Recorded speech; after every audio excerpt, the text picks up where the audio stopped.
What's up, everyone? Weston here with the Hidden Gibbon, and today I'm bringing a pretty quick one to you. It's a mono green, straightforward Tifa Lockhart deck. It's going to be bracket 4, however.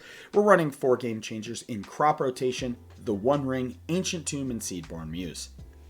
So without further ado, let's get straight into it. Tifa Lockhart, who is she? She's a character from Final Fantasy VII? Final Fantasy fans, please don't murder me. I think it's 7. I'm pretty sure it's 7. She is a 1/2 for 2. She has trample and landfall. Whenever land enters the battlefield under your control, double her power until end of turn. The idea here is to get lands out and one-shot people. For creatures, we're running mostly things that let us play extra lands or some utility things that have landfall triggers. So let's go over our extra lands cards and land utility cards first, okay? So we have Azusa. Azusa here lets you play 2 additional lands each turn. I play her as a commander and have Tifa in my 99, but they can be interchangeable. We have Dryad of the Elysian Grove. Makes it so your basic lands tap as though they were any type. And then you can also play an additional land on your turn. Ice Till Explorer lets you also play a land, extra land, and you can play lands from your graveyard. And whenever a land you control enters, you mill a card. You have Loot. He lets you play an additional land each turn, and you can look at the top 6 cards of your library. You can reveal a creature with mana value less than or equal to the number of lands you control and put them onto the battlefield. Oracle Modiah lets you play an additional land, lets you look at the top card of your library, lets you play lands off the top. We have Reminep Excavator, lets you play lands from your graveyard. Sacktrive Elder here lets you search up a land. Seedborn Muse to let you untap your lands. Springbloom Druid lets you search for lands if you sack one. And Traveling Chocobo also lets you look at the top card of your library at any time, and you can cast land and spells from the top of your library. And if a land or bird you control enters the battlefield, causes a triggered ability of a permanent you control, it triggers an additional time. Combo that with Tifa. So then our utility cards with landfall would be our Tireless Tracker. Lets us get us some clues with landfall. We have Tireless Provisioner. Lets us get either treasures or foods, whichever one you need more.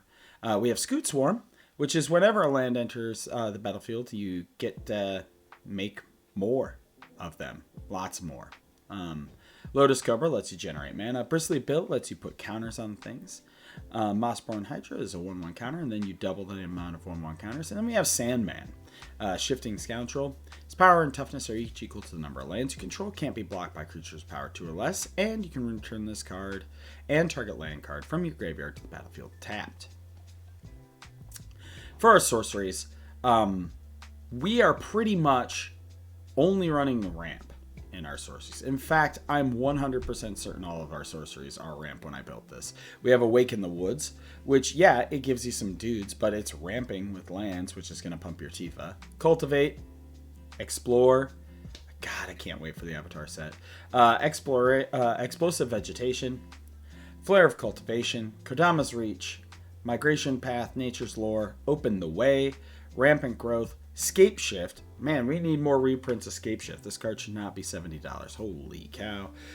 Sacrifice any number of lands. Search your library for up to that many land cards. Put them onto the battlefield. So, lots of Tifa triggers. Sky Shroud Claim. 3 visits. And Traverse the Outlands. For instance, we have 13. These are going to be divvied up between mostly 2 different effects. Those effects are going to be Protection / Pump. And then ramp. So for our ramp, we've got Crop Rotation, which I'm counting as ramp, even though it is a tutor. Entish Restoration, Harrow, and Roiling Regrowth. Now, for our pump spells, specific pump spells, we have Berserk.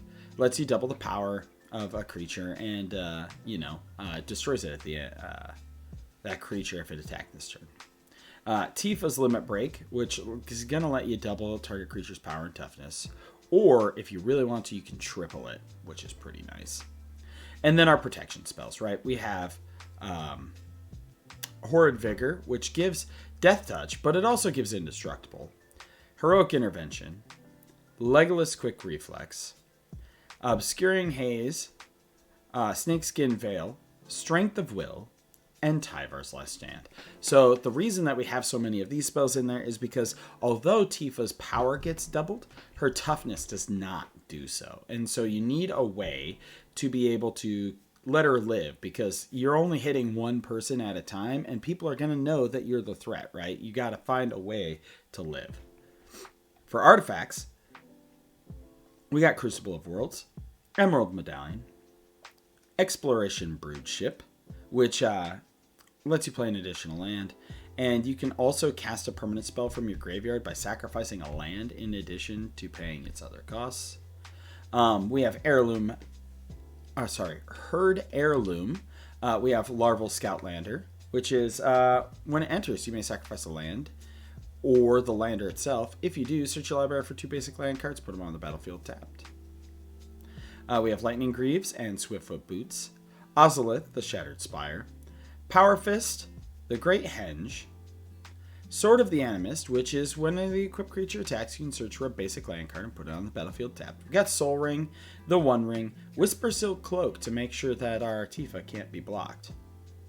And enchantments we're running 4. Now, I didn't put Burgeoning in here, but you could easily find a slot for it. But we do have Concordant Crossroads, so all creatures have haste, so your Tifa can attack the turn she comes in if you have the ability to ramp a lot. We have Exploration, which is a ramp spell. And we have Colony Heart Expedition, which is also a ramp spell, originally from Zendikar. It has landfall. You put a quest counter on it, and you can remove 3, sacrifice it, and search for 2 basic land cards, put them on the battlefield tapped, and then shuffle. And then ride the Shoe Puff with this goofy-looking frog guy on here. He has landfall. Whenever your land enters, you put a 1/1 counter on a target creature you control. Then we have our lands. So it's going to be a whole bunch of different fetches, both budget and non-budget. See our panoramas. We've got our auto fetches is what I call them. I don't know what the actual term is for them. We have 19 forests.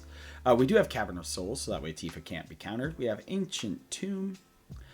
We do have Rogue's Passage, so that way you can make her unblockable. We do have Yavimaya also in here, so if you want to make your, if you get too many fetches and you want to make them tap for regular mana, go ahead and do so with the Yavimaya. Well, everybody, let me know what you think of Tifa as a commander. I have gotten my face beaten by this card, and I have done the face beating with this card. Do you have her as a commander? Have you gotten curb stomped by her? Let me know in the comments down below. And as always, I'm Weston with the Hidden Gibbon, and I hope you all have a wonderful day.